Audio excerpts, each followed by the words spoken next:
양악수술하면 정말 죽을 만큼 아픈가? 굉장히 많이 아프다. 뭐 이런 질문을 받을 때 그렇게 아프지 않다. 환자를 꼬시려고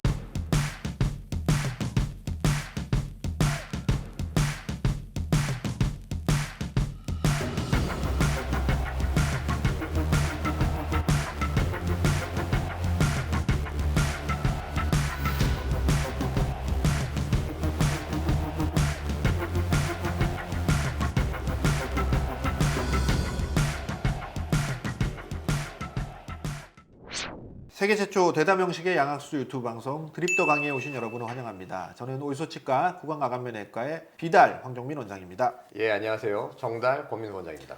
선생님 그 닉네임 진짜 괜찮은 것 같아요. 제가 했지만 굉장히 잘한 일 같아요. 비달과 정달의 달달한 토크. 볼수록 볼매네요. 아, 네. 이번에 우리가 알아볼 주제는 뭔가요? 양악수술을 할 때 발생하는 통증에 대해서 통증에 대해서 좀 얼마나 알아보도록 아프냐, 하겠습니다. 네. 얼마나 아프냐 이런 환자들이 요즘 제일 궁금해하는 주제잖아요. 이거. 그렇죠. 네. 환자들이 가장 많이 하시는 질문이죠. 양악수술하면 정말 죽을 만큼 아픈가? 근데 저희가 그 실제 환자 상담을 하다 보면 뭐 이런 질문을 받을 때 그렇게 아프지 않다. 그렇게 아프지 않다고 설명을 드리면 깜짝 놀라시는 분이 많이 있는 것 같아요. 어떤 경우는 환자를 꼬시려고 그렇게 그렇죠. 속이는 거 아닌가 하고 잘 안 그렇게, 믿으려고 네, 그렇게 오해하시는 분들도 계시죠. 의심하고 이렇게. 네. 이것도 이제 저희가 올라방에 네. 저 강의한 바로 내용의 썼죠. 일부인데요. 네. 한번 보고 다시 한번 얘기하도록 하겠습니다.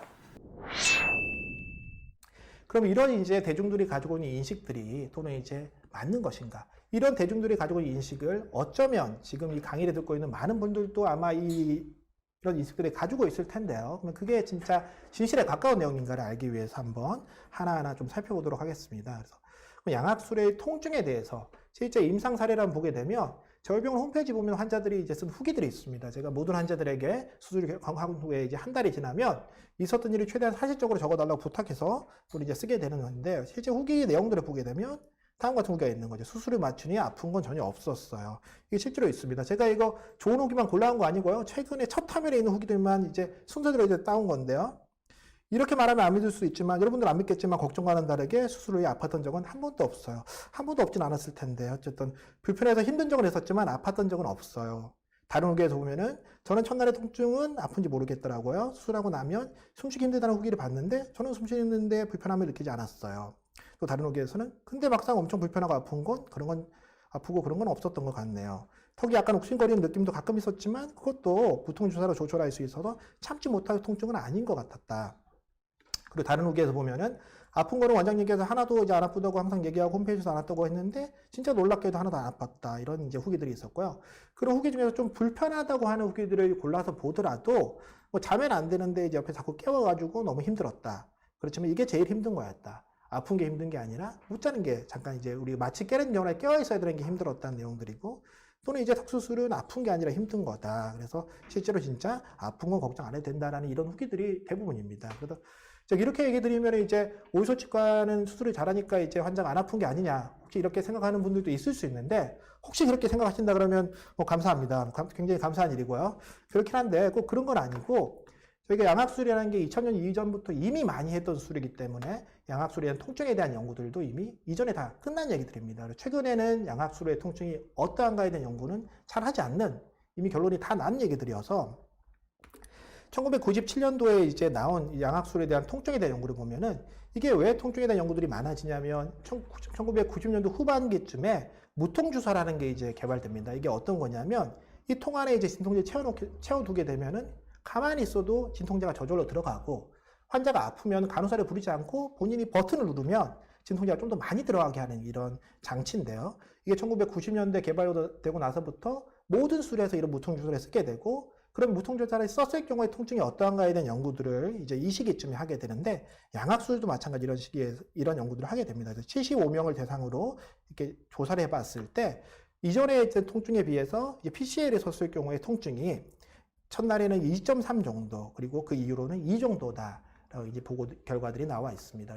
이 통증 지수가 3 이하라는 게 어떤 걸 의미하냐면 통증 지수가 3 이하면은 추가적인 진통제를 꼭 주지 않아도 되는 정도로 이 통증이라는 걸 의미하고 3 이상이 되면은 저희가 또 추가적인 진통제를 줘야 된다는 정도라고 얘기하는데 양악 수술에 있어서는 사실은 이제 PCA 쓰기 전에도 다른 방법의 진통작용을 이용하더라도 대략적으로 3 이하로 조절이 되는 이런 수술이라는 것들을 알 수 있습니다.